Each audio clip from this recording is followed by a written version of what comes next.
As predicted, this week, UN General Assembly resumed its 10th emergency special session and took action on the first ever Palestine-introduced draft resolution to urge Israel and its presence in occupied Palestine territory within 12 months.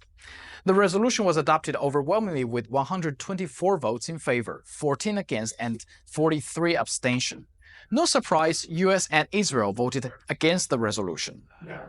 Draft Resolution A/10/L31/Revision 1 is adopted.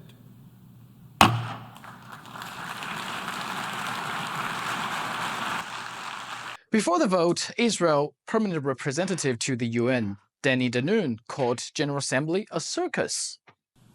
I was certain that the first resolution that would be brought before you all would be the unanimous, unequivocal condemnation of terror, the rape, the torture, the kidnappings that took place on that darkest of days.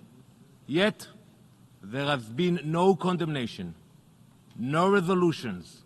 Instead, we gather here to watch the Palestinians' UN circus. A circus where evil is righteous, war is peace, murder is justified, and terror is applauded. And then comes the Libyan ambassador, Tahir al-Sunni. Just a while ago, we heard the representative of the occupying Israeli forces bashing you all, as he does with his predecessors, perform a show and teaching us and lecturing us about humanity and morality, totally disconnected from reality.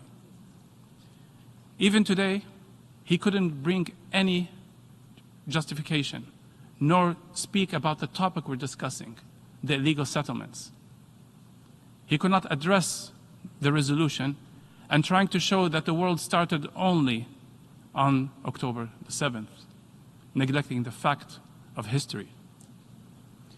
Well, if he considers this assembly a circus, guess what? I consider him a clown performing in this place, always bringing his preps, trying to produce a show, failing to make us laugh, deceiving us from reality. We all know that General Assembly resolution is non-binding, which means those calls reflect international will, but don't necessarily mean that Israel will really abide by them. However, I need to point out that this is a binding resolution for the UN, so the UN General Assembly has to convene an international conference to advance implementation of the UN resolutions pertaining to question of Palestine.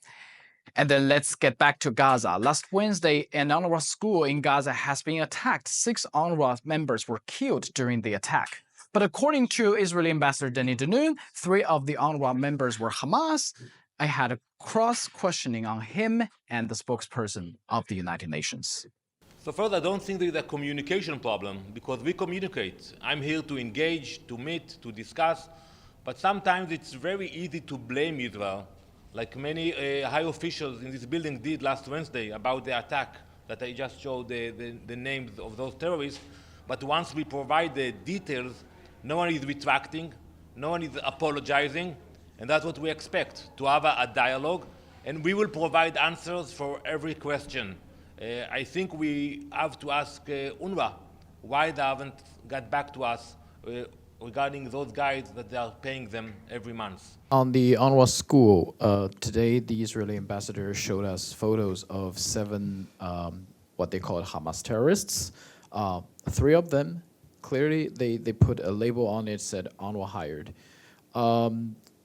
Do you have any update about the communication between UNRWA and Israeli authorities on this issue? Look, what I know is what UNRWA has told me is that they have not received a request, an official request from the Israelis to provide them with the list of staff killed in the attack, and also to say that the names listed had not been flagged by Israel to UNRWA prior. And as a reminder, that all of the names of UNRWA staff are shared with Israeli authorities, as they are shared with Lebanese authorities, for those who work in Lebanon, and Jordanian as well. UNRWA has always been open and willing to enter into dialogue with the Israeli authorities on these issues. Steph, the other day you said due to privacy, the UN UNRWA wouldn't release those names.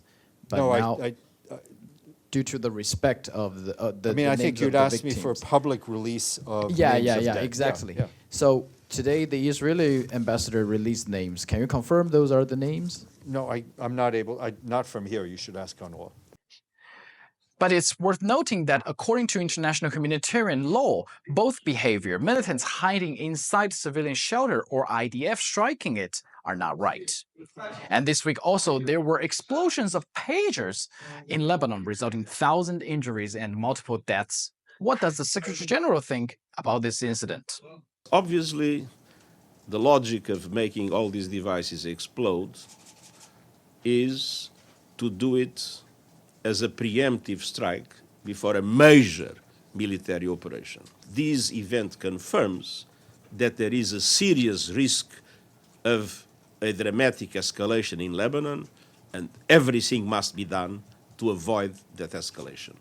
Would this be a very dangerous precedent for the future war, that using civilian device to have this kind of large-scale explosions?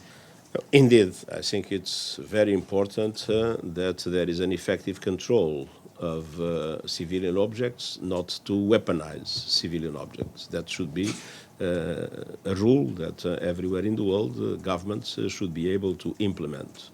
Well, next week, the biggest week of the year is coming, the high-level week. But for now, that's all from me.